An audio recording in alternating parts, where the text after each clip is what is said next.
आपके साथ आनंदमयी। दिल्ली यूपी वाले सावधान।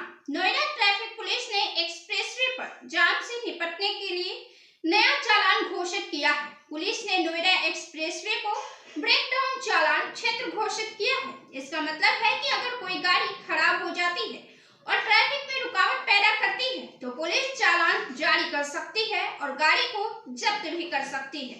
इस कदम की जरूरत इसलिए महसूस हुई क्योंकि एक्सप्रेसवे पर गाड़ियों के खराब होने की घटनाएं आम हैं और इससे ट्रैफिक जाम हो जाता है। हर दिन लगभग 5 लाख लोग इस एक्सप्रेसवे का उपयोग करते हैं, जो नोएडा, ग्रेटर नोएडा और दिल्ली के साथ साथ यमुना एक्सप्रेसवे को भी जोड़ता है। पुलिस ने बताया कि ये जुर्माना मोटर वाहन अधिनियम की धारा 201 के तहत जारी किए जाएंगे, जो ट्रैफिक के मुक्त प्रवाह में रुकावट पैदा करने पर दंड का प्रावधान करता है। जुर्माने के तहत 5,000 से 20,000 रुपए तक वसूले जा सकते हैं। गोल्ड की हैट्रिक के साथ पदकों की संख्या 85 पहुंची। उत्तराखंड के एथलीट ने राष्ट्रीय खेलों में शानदार प्रदर्शन करते हुए गोल्ड मेडल को हैट्रिक लगा दी है। अलग अलग प्रतियोगिताओं में 3 गोल्ड, 3 सिल्वर और 2 ब्रॉन्ज मेडल जीतकर राज्य की कुल पदक संख्या 85 तक पहुंच गई है। जूडो, कयाकिंग और कैनोइंग में गोल्ड मेडल जीतने वाले खिलाड़ियों ने प्रदेश का नाम रोशन किया है। उन्नति ने अपनी शानदार दांव पेच से मुकाबले में दबदबा बनाए रखा और आखिर में प्रदेश के लिए 20वां गोल्ड मेडल जीतकर नया इतिहास रच दिया। अब केवल टैक्स ईयर लोकसभा में इनकम टैक्स बिल जल्द ही पेश किया जाना है। इससे पहले ही इनकम टैक्स बिल का ड्राफ्ट सामने आया है। यह बिल 622 पन्नों का है, जिसमें 536 सेक्शन और 16 अनुसूचियां शामिल है। न्यू इनकम टैक्स बिल पुराने आयकर कानून से सरल भाषा में होगा। वित्त मंत्री निर्मला सीतारमण ने अपने बजट भाषण के दौरान न्यू इनकम टैक्स बिल के बारे में जानकारी देते हुए कहा था कि यह काफी सरल भाषा में होगा ताकि लोगों को आसानी से समझ आ सके। पहले previous year, financial year, assessment year और अन्य ईयर होते थे।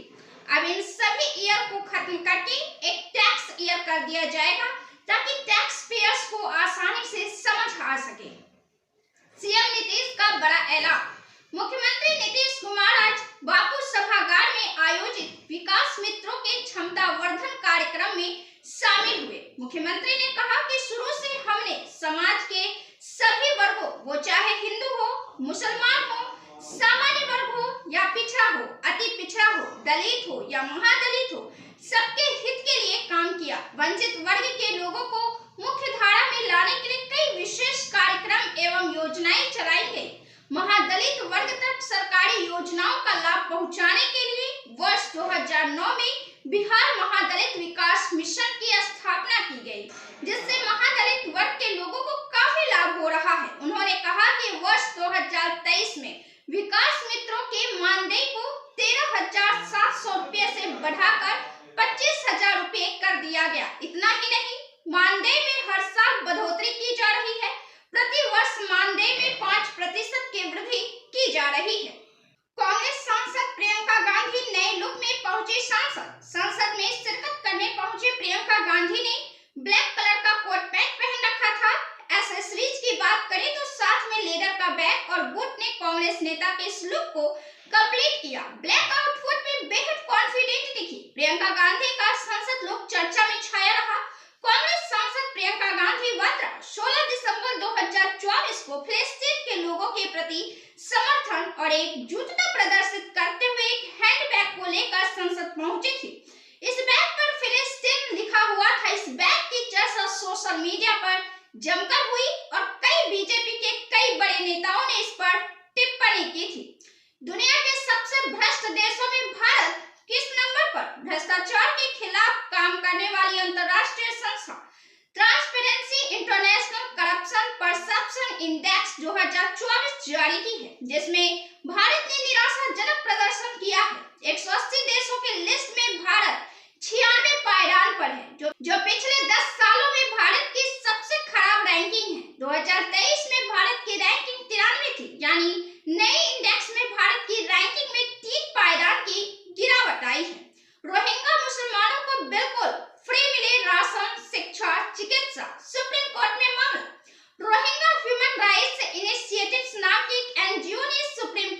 याचिका दायर कर शरणार्थियों के लिए सुविधाओं की मांग की है। एनजीओ ने याचिका में कहा कि कोर्ट केंद्र और दिल्ली सरकार को निर्देश दे कि दिल्ली में अवैध रूप से रह रहे रोहिंग्याओं को स्कूलों और अस्पतालों तक पहुंच दी जाए। इस मामले की सुनवाई को जस्टिस सूर्यकांत और जस्टिस एन कोटेश्वर सिंह ने की। बता दें कि इस एनजीओ द्वारा दायर याचिका में केंद्र और दिल्ली सरकारों को निर्देश देने की मांग की गई है कि वे रोहिंग्या बच्चों को आधार कार्ड या भारतीय नागरिकता न होने के बावजूद मुफ्त शिक्षा दें। जनहित याचिका में आगे मांग की गई थी कि इन रोहिंग्या शरणार्थियों को सरकार द्वारा पहचान पत्र मांगे बिना कक्षा 10, 12 और स्नातक सहित सभी परीक्षाओं में भाग लेने की अनुमति दी जाए। भारत में पेट्रोल पंप खोलने का कितना है खर्च? जब भी हम पेट्रोल पंप देखते हैं तो कई लोगों के मन में यह ख्याल जरूर आता है कि काश उनका भी एक पेट्रोल पंप होता। पेट्रोल पंप व्यवसाय को आमतौर पर लाभदायक माना जाता है क्योंकि पेट्रोल और डीजल की मांग हमेशा बनी रहती है। इंडियन ऑयल समय समय पर नए पेट्रोल पंप खोलने के लिए आवेदन मांगती है। कंपनी के आधिकारिक वेबसाइट पर जाकर आप डीलरशिप के लिए आवेदन कर सकते हैं। वेबसाइट पर आपको संबंधित डिविजनल ऑफिस की संपर्क जानकारी मिलेगी, जहां से आप डीलरशिप की प्रक्रिया को समझ सकते हैं। रिपोर्ट्स के अनुसार ग्रामीण इलाकों में पेट्रोल पंप खोलने के लिए 12 से 15 लाख रुपए की आवश्यकता होती है, जबकि शहरी क्षेत्रों में यह लागत 20 से 25 लाख रुपए तक हो सकती है। इसमें जमीन, इंफ्रास्ट्रक्चर, लाइसेंस और अन्य खर्चे शामिल होते हैं। बिहार के इस खास पेड़े का स्वाद दुनिया भर में है मशहूर। अगर आप असली बिहारी मिठास का स्वाद लेना चाहते हैं तो छपरा के एकमा में स्थित आमधारी ढाला के पेड़े का स्वाद जरूर चखिए। यह सिर्फ एक मिठाई नहीं बल्कि एक परंपरा है जो दशकों से लोगों की जुबान पर राज कर रही है। इस पेड़े की दीवानगी का अंदाजा इस बात से लगाया जा सकता है कि न केवल बिहार और देश के अन्य राज्यों में बल्कि दुबई और थाईलैंड तक इसकी मांग तेजी से बढ़ रही है। आज एकमा के छोटे से कस्बे में करीब 1 दर्जन से ज्यादा दुकानों पर यह पेड़ा बन रहा है और रोजाना 100 किलो से ज्यादा पेड़े की बिक्री भी हो रही है। इस पेड़े की कीमत भी बेहद किफायती है, महज 10 रुपये प्रति पीस और 360 रुपये प्रति किलो की दर से बेचा जाता है। सिर्फ एक पत्ता आपके लीवर, किडनी और हार्ट को 70 साल तक रखेगा फिट। पपीता एक ऐसा फल है जिसे लगभग सभी लोग खाना पसंद करते हैं। पपीते के पत्तों में कई तरह की बीमारियों का इलाज संभव है। पपीता का पत्ता आपके लीवर, किडनी और हार्ट को 70 साल तक बीमार नहीं होने देगा। पपीता का आप सब्जी और फल दोनों में इस्तेमाल कर सकते हैं। पपीता जब कच्चा होता है तो इसे लोग सब्जी बनाकर खाते हैं, वहीं जब पपीता पक जाता है तब इसे फल के रूप में खाया जाता है। पके पपीता में सभी फलों से ज्यादा गुण पाए जाते हैं, इसलिए अगर आप नियमित रूप से पपीता का सेवन करते हैं तो आपका शरीर कई बीमारियों से दूर ही रहता है। पपीता के पत्तों का रस शरीर की इम्यूनिटी सिस्टम को मजबूत करते हैं। पपीते के पत्ते में एंटीऑक्सीडेंट गुण होते हैं। यह एंटीऑक्सीडेंट स्ट्रेस को कम करने के लिए फायदेमंद होते हैं। लीवर, किडनी और हार्ट को सही रखने में सहायक होते हैं। साथ ही यह हमारी हार्ट को भी स्वस्थ बनाए रखता है। 5 बार विधायक बनने के बाद क्या 5 पेंशन ले सकते हैं नेता? दिल्ली विधानसभा चुनाव में बीजेपी ऐतिहासिक जीत हासिल की है। कुछ ऐसे विधायक भी हैं जो तीसरी, चौथी बार चुनाव जीते हैं, लेकिन सवाल ये है कि क्या 5 बार विधायक बनने पर 5 पेंशन ले सकते हैं? अगर एक बार के लिए विधायक बनता है तो उन्हें कितनी पेंशन मिलेगी? और कोई विधायक लगातार 5 बार चुनाव जीतता है तो उसे कितनी पेंशन मिलेगी? बता दें आपको कि सभी राज्यों में विधायकों के पेंशन के लिए नियम भी अलग-अलग होते हैं। कोई विधायक 3-4 बार बन रहा है तो उसे कितनी पेंशन मिलेगा? बता दें कि कोई विधायक कितनी बार भी जीतता है उसे एक ही पेंशन मिलेगी, लेकिन हाँ, राज्यों के नियमों के मुताबिक हर बार जीतने पर 1000 रुपये प्रति महीने पेंशन में बढ़ोतरी होगी। 1 करोड़ तक की प्रॉपर्टी महिला के नाम पर खरीदने पर होगा अब 1 लाख का फायदा। उत्तर प्रदेश सरकार महिलाओं के नाम पर दर्ज संपत्तियों में मिलने वाली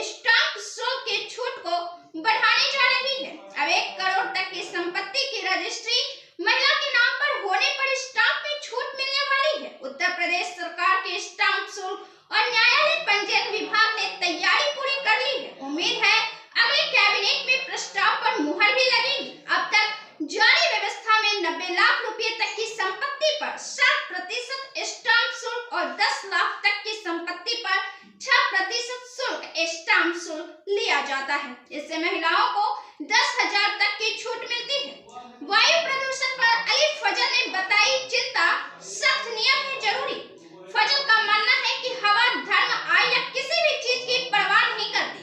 एकमात्र हवा ही वह चीज है जिसे हम ठीक कर सकते हैं। उन्होंने कहा, हवा राजनीतिक नहीं है, हवा आपके आय की परवाह नहीं करती है, हवा धार्मिक नहीं है, हवा देशभक्ति नहीं है, हवा वोट नहीं होती। अगर कोई एक चीज ठीक करने लायक है तो वह है हवा। फजल ने लिखा, अभी तो ऐसा लग रहा है कि यह एक सामान्य सी समस्या है, लेकिन 10 साल बाद हम देखेंगे कि इसका क्या असर होता है। कुछ कठोर नीतिगत फैसले लेने की आवश्यकता है। भारत में कहां-कहां बनती है परमाणु रिएक्टर से बिजली। भारत में वर्तमान में 7 प्रमुख न्यूक्लियर पावर प्लांट हैं, जो देश भर में ऊर्जा उत्पादन में योगदान दे रहे हैं। इन प्लांट्स के रिएक्टरों का कुल उत्पादन क्षमता 5,780 मेगावाट है। अमेरिका की यात्रा पर पीएम मोदी। प्रधानमंत्री नरेंद्र मोदी फ्रांस यात्रा के बाद 13 फरवरी 2025 को अमेरिका जाएंगे, जहां उनकी मुलाकात अमेरिकी राष्ट्रपति डोनाल्ड ट्रंप से होगी। इस बैठक में व्यापार, सुरक्षा, रक्षा सहयोग और वीजा नीति जैसे अहम मुद्दों पर चर्चा होने की संभावना है। प्रधानमंत्री मोदी के तौर पर यह उनका 10वां अमेरिकी दौरा होगा। 2014 के बाद से Modi Barack Obama, Donald Trump और जो बाइडेन से मुलाकात कर चुके हैं। अब ट्रंप के फिर से राष्ट्रपति बनने के बाद व्हाइट हाउस में दोनों नेताओं की अहम बैठक होगी। अवैध प्रवासियों की भारत वापसी, टैरिफ और आयात शुल्क, द्विपक्षीय व्यापार, रक्षा सहयोग, वीजा और अप्रवासन नीति, India east Europe economic corridor, इन तमाम मुद्दों पर चर्चाएं होने वाली है।